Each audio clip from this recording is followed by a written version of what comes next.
that moment. It was sort of all the time there and in my life. I started painting a lot when I was like 2 years old.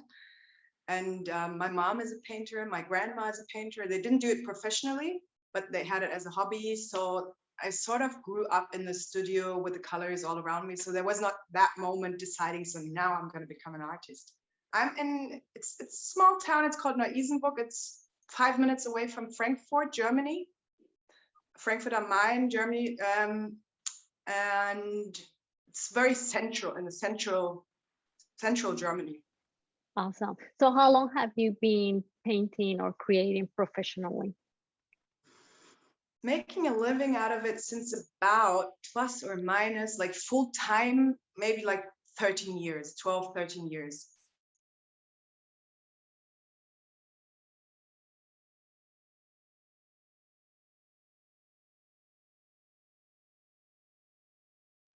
I couldn't tell. I love all of it. I'm working a lot with different materials. So it's difficult to answer because it's like I start up with the actual painting, like the face or the, no, first of all, I have the underground. I don't like making the undergrounds. This I don't like. Then once the underground is finished, I make the painting. I love the painting as such. Of course, I love, you know, the faces and stuff. And then in the end, I think maybe that's my favorite part because it doesn't take a lot of time and it makes such a difference to the outcome, is like putting all these materials on different colors, splashing the colors on top. I think that's probably the favorite part, but I couldn't really tell.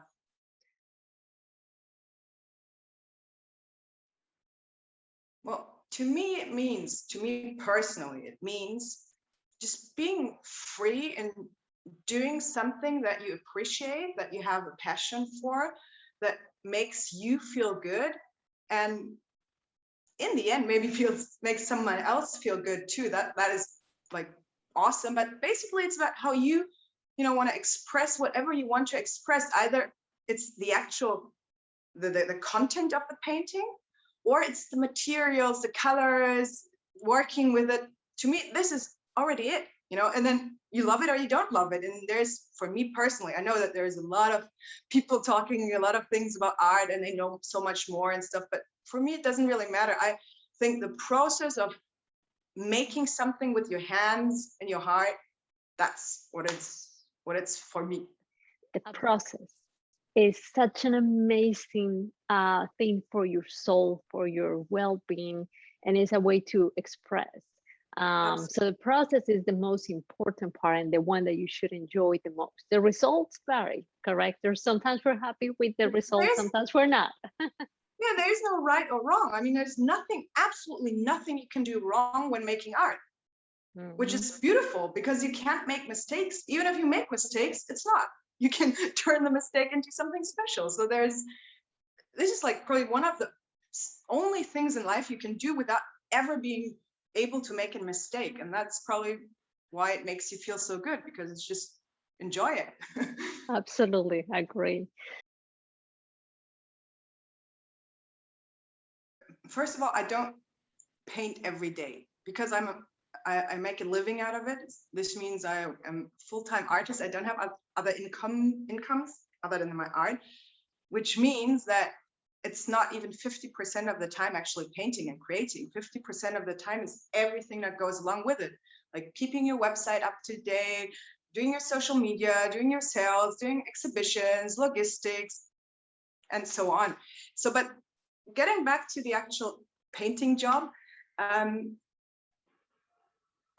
paint in series. So I like a series. I have a subject I like, or I think of, or a type of color, something I have like this subject. I'm building a whole series of paintings around it. So whenever I have the subject, like my last series was simply called street art because I was using materials I found on the streets.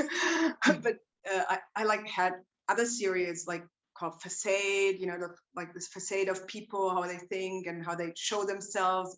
I had a series called Rebel, it's like all loud and rebellious and so on. So I have these subjects, and around these subjects, I'm starting to collect input. like not input, which I put on the canvas, but input is in terms of ideas on what I want to express concerning that special subject. Like what I use a lot is Pinterest.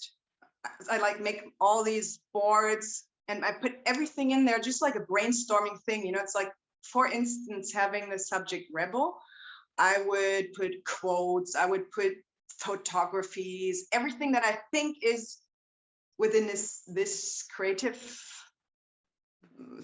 subject.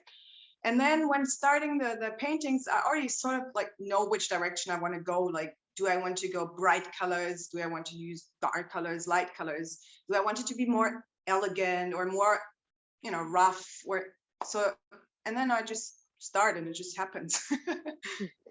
Awesome. So are you a sketchbook type of artist, or you just do develop your ideas through Pinterest and then directly to the canvas? Yeah, I hardly ever sketchbook. It's just not. When I was little, I used to only be able to draw with a pencil, like a sketchbook. And it took me quite some effort to start learning the colors, because when I started painting with colors for the first time, when I was like for the first time big canvases, I was like, I don't know, teenager. They all turned out just brown because I was so like not patient enough to wait for the colors to dry. So I painted on top and top and top. I was like, oh no, all the colors just turned brown, because it's like, you know. And then it took me really like some years to actually get a feeling for how long colors have to dry, how like painting in layers, what do I prefer, oil, acrylic, and so on. So now these days I'm not into sketching anymore at all. Wow, that it is amazing with the type of work that you do, that you go directly into your canvas. That is absolutely amazing. I do have a photo. I use a photo as like how do you say it, Vorlage? I don't know the English word. As a model? Yeah, as a model. Mm-hmm. I use a photo. A photography.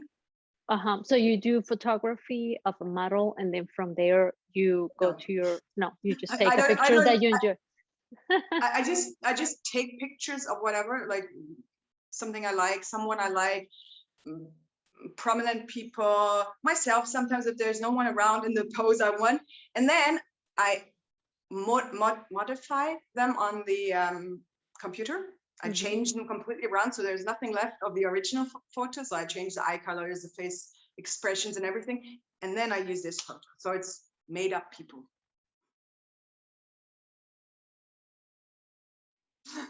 Well, sometimes I have an idea when I start.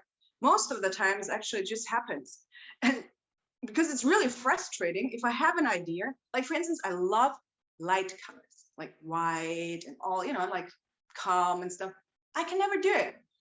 When I get to the painting, and then I get frustrated about it because I want it all soft and clean. And then it's so full of colors in the end because I couldn't resist.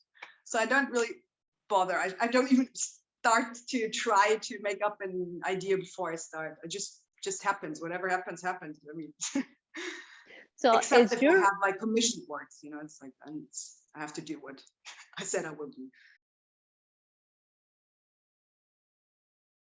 Yeah, partially.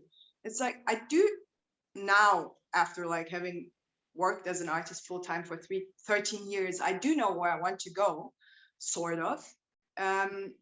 I love the mix between photorealism and abstract. I'm still working on it, but I've been getting better. And if I see paintings of myself like a few years ago, and then I think, I've really improved. I've been practicing a lot. I paint a lot. And so I'm practicing, and I like the paintings back then. I was really convinced that they're quite good. And now looking at them, I'm like, maybe the proportions were not that good yet, or the light and shadow, but you know, I liked it, so I did it, and people liked it. They got sold, so I kept on doing it. And I think I'm on my way to find more and more, get there where I actually want to be. But I love this because I think it's a way to show the patients and survivors that we all start in a basic, simple way, and we develop that style, correct? And things get better. And I love to look at my pieces earlier and look back and say, hey, you know what? This got better. I know more about these. My line got more expressive. My colors are more vivid. all that process, that you feel like I'm a better artist now. And sometimes, you are able to express things a little bit better through the art. So it's a beautiful process, but I think it's one that I love it that you're sharing that with us, because that way patients can see that it is okay to start with a Oh simple yeah, beginning and then move on little by little. absolutely. And especially it's like me, I'm making a living out of it. It's my job. I've been painting so many paintings till I got to this point. It's a lot of practice. It's like really, you have to, like a face. I've been drawing like 500 faces, like oil faces or more even. And every time I learn, and still this day, I'm still not there where I want to be, and still have sometimes improved. And then I realized the next painting is not as good as the one I did yesterday. It's a process. And sometimes what is really funny is that other people feel more touched to paintings. I don't even think they are perfect, because it's a painting, it's not a photography, except if you want to be like photorealistic. So it's okay to not have the perfect proportions, and just get there, get a feeling for it. Yeah, but your pieces are amazing. Basically, I'm really into painting women. For some reason, it's always, in the end of the day, even if I want to draw a landscape, it ends up as a woman. So I don't know why, this is just it. So therefore, obviously, they sort of have a style already, because it's just mainly portraits, faces, typography. I use that a lot because I'm sort of this more is more kind of person. So as much information I can put onto the painting, which then gives a feeling to the viewer or myself, is good, for my opinion. So I have the word which touches people. It's like sometimes I have like a face, and then the word says, I don't know, happy chap or something. And then someone says, oh, I'm a happy chap. I love this painting. Maybe they don't even like the painting, but I like the word. And I'm really, really, no, I'm not only trying, I'm really into positive things. I don't want to have anything destructive or negative on my paintings. So they're all like, give good emotions and good feelings. And that is also something maybe that goes in. And I use all these materials. I love collecting materials. Wherever I go, whatever it is, I find something. Just today, I collected so many pieces of wood. It's like where everyone thinks, why would you do this? I need them. One day, maybe I'll put them onto the paintings.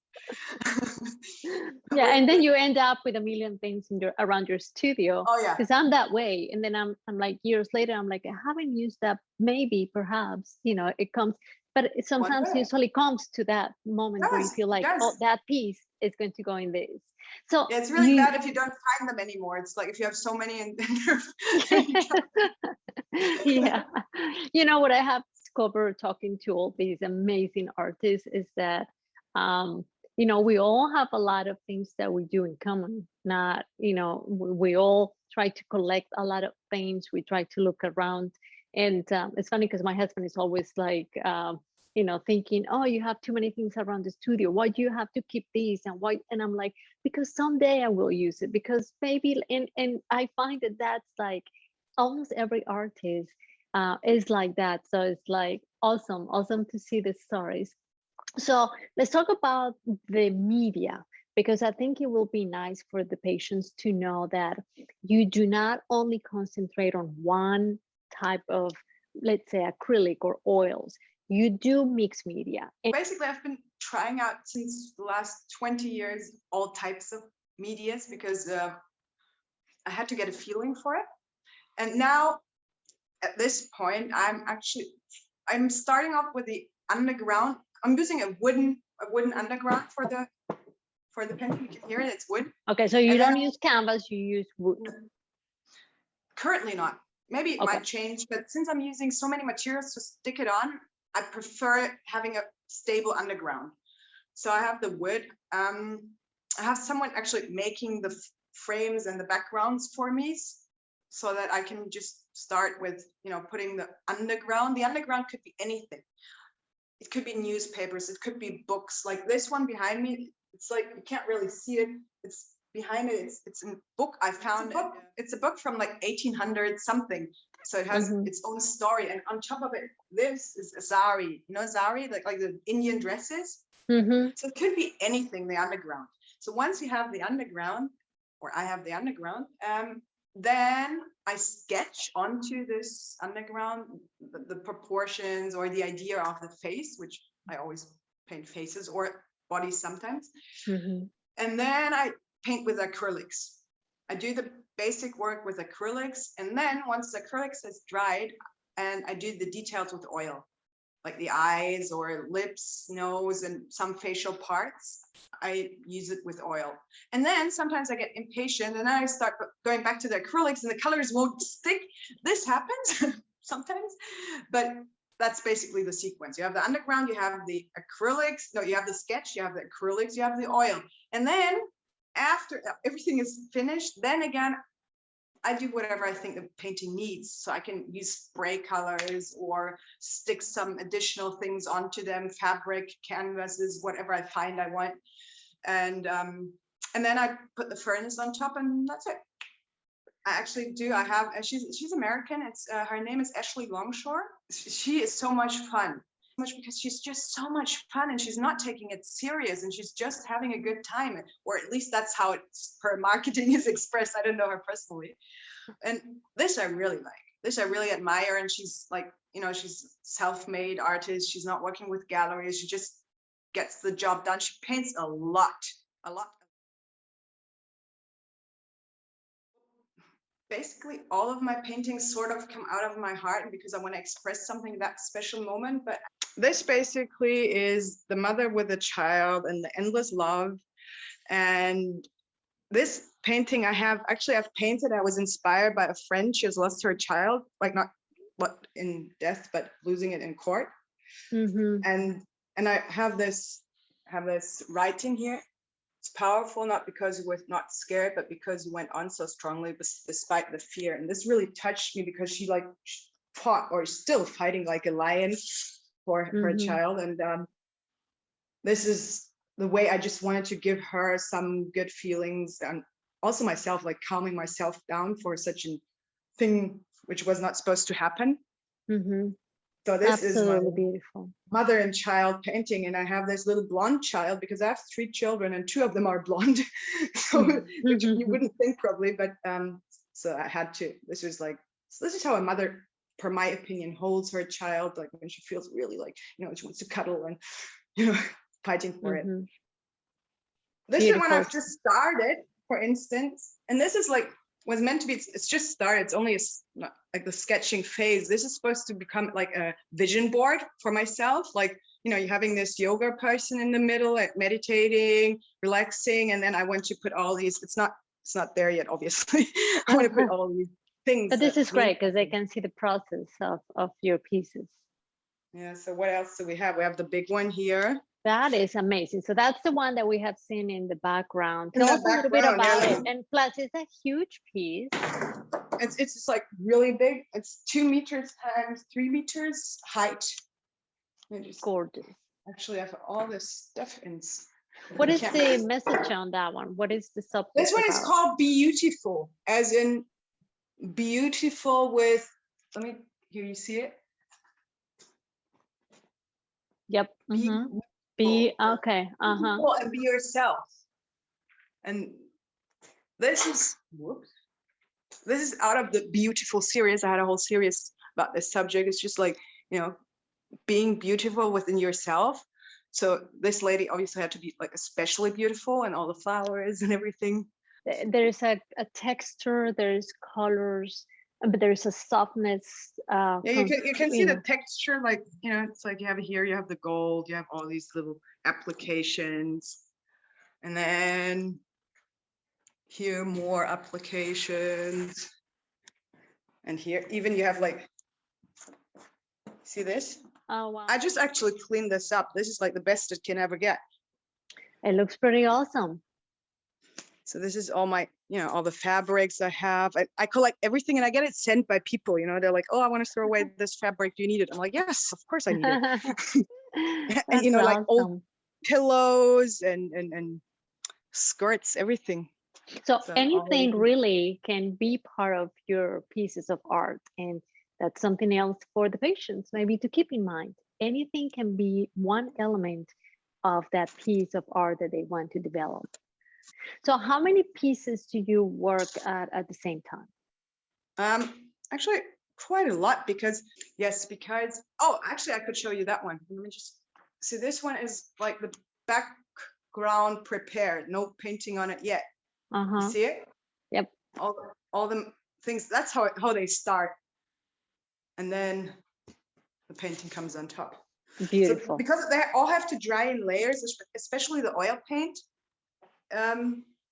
that's why I'm working plenty at a time. But currently I'm not in a painting phase. I have an exhibition next week and some other projects I'm working on. Where is that exhibition? Here in Frankfurt. Well, for me personally, it is, on the one side is of course the Pinterest or the photos and stuff, but I get inspired by the material. So if I have like a sari, or if I have like these things I took from the streets, how is the word? It's like where you have the advertising, the big advertising walls. And sometimes when they're old and they fall down and you just wrap it off because they're not used anymore, it's like these things that I find really nice. And so I get inspired by the material. But probably if someone is not like working as an artist or hasn't done so much, what I could recommend would be is it's working with collages. It's like, of course you can always work with abstract paint, you can just try it out, nothing can happen, but working with collages will bring you quite some nice results without having to know so much. There's just like one basic information I used to, like years ago, I gave some workshops, and I was like, the most basic information was try to find one subject, like main subject, and build all the other things around it, so you have some focus point. But except of that, like for instance, you look at a magazine, you have a picture of a dog, let's say, and you think, oh, it's so cute, I want to make like a collage out of it. You can just, take it out of the magazine, keep your collage material, some writings, whatever you find, like a scrapbook, and then just put it onto the canvas or the wood, wherever you want to, without sticking it on, just trying it out, putting it more up, down, and then stick it on there, like with some paste or some glue, maybe, I don't know, just try it out. Because with working with collages, especially if you like realistic things, but you don't want to like really draw it, it's a super like thing to start off, just to get going and get a feeling for it.